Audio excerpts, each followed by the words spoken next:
Pemerintah akhirnya menunda sementara proyek reklamasi di Teluk Jakarta. Penundaan ini dilakukan sampai seluruh persyaratan terpenuhi. Sudahkah ini merupakan keputusan yang tepat? Dan saudara, untuk membahasnya kita sudah bergabung bersama kami di studio Kompas TV bersama Bapak Firdaus Ali yang merupakan pakar geologi. Selamat sore Pak Firdaus. Selamat sore. Terima kasih telah bergabung bersama kami di Jakarta hari ini, Pak. Terima kasih. Pak, menurut Kemenko Maritim, Rizal Ramli menyatakan bahwa moratorium menguntungkan semua pihak.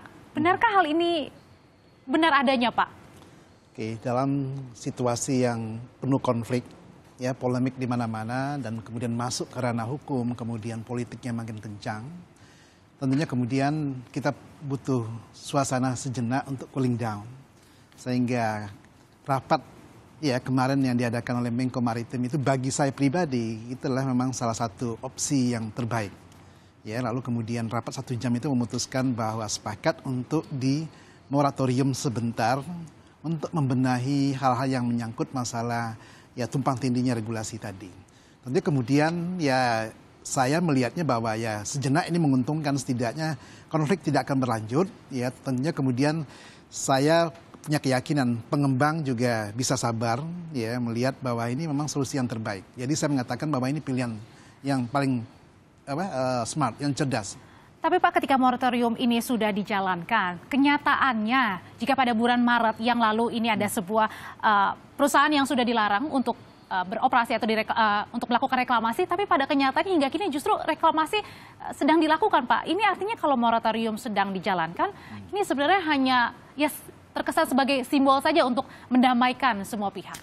Menurut saya tidak. Kenapa? Karena kan rapat baru kemarin. Suratnya kan belum dikeluarkan moratorium kan harus ada surat dari Menko yang menjanjikan akan ya mengeluarkan segera surat dan membentuk tim namanya komite gabungan ya. Tentunya kemudian ya sampai surat itu officially dikeluarkan diterima oleh pengembang baru kemudian ya mereka wajib menghentikan. Selama belum ada tentunya ya karena mereka punya kontrak, mereka punya ikatan, tentunya kemudian sesuai dengan kontrak mereka berjalan.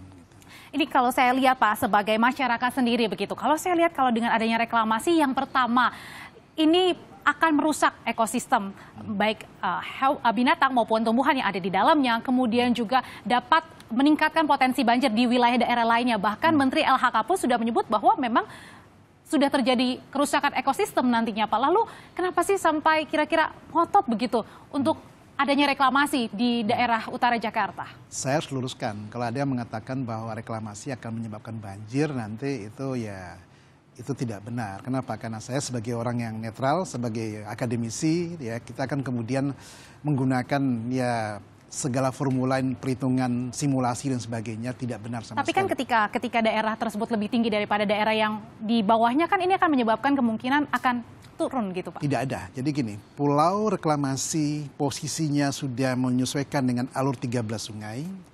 Jaraknya juga sudah disesuaikan minimum 300 meter, entah satu sama lain dan juga darat dengan daratan. Dan itu sudah simulasi pola aliran yang ada.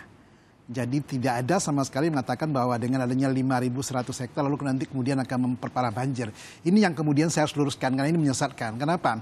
Ya sering kemudian opini yang diluncurkan tidak berbasiskan pada knowledge saintifik, ini menyesatkan.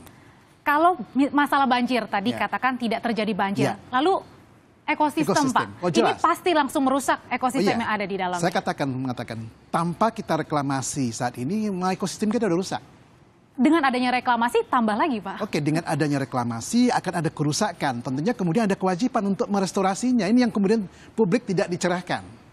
Jadi saya jelaskan kembali, saya tidak ada di pihak pengembang, saya tidak ada di pihak Pemprov. Karena saya kemudian orang yang dari dulu menyadari bahwa daya dukung ruang kita sangat-sangat terbatas sekali. Sehingga kita butuh ruang baru, tentunya kemudian ruang baru itu adalah Teluk Jakarta. Lalu kalau kemudian reklamasi menimbulkan ekses, sama sekarang kita bangun MRT. Ya, ketika MRT dibangun kan kemacetan di mana-mana kan terganggu, tapi kan itu sejenak. Untuk kemudian kita memiliki sistem yang lebih baik. Sama juga saya bisa kasih contoh. Teluk Jakarta itu sebagian besar saya katakan dalam kondisi tercemar berat. Titik. Saya garis bawahi, tercemar berat. Silakan cek hasil laboratorium, silakan cek kronologis ikan mati massal. Ini kan harus direstorasi. Lalu orang mengatakan merestorasi Teluk Jakarta kan tidak harus dengan reklamasi. Memang tidak harus dengan reklamasi, tetapi ini sebuah pilihan ketika fiskal kapasitas kita terbatas.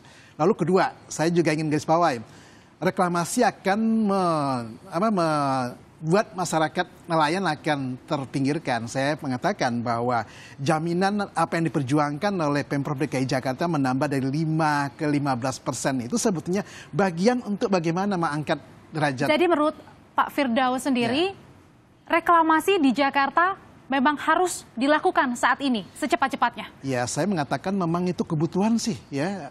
Kita butuh air kan kita harus minum kan. Ini saya katakan kebutuhan kecuali. Seberapa masif Pak? Seberapa besarnya begitu kebutuhan Jakarta harus ada pembangunan pulau baru? Simpel sekali. Ruang terbuka hijau kita kan cuma 9,98% saat ini dari minimum 30%. Ruang terbuka biru kita cuma 1,97% dari minimum 5%. Sehingga kemudian kita memang tidak punya lagi kenyamanan seperti di Singapura gitu. Jadi saya katakan bahwa apakah ini harus atau wajib, saya katakan ini merupakan kebutuhan, tinggal memutuskan apa tidak. Ya itu aja masalahnya gitu. Baik, terima kasih Pak.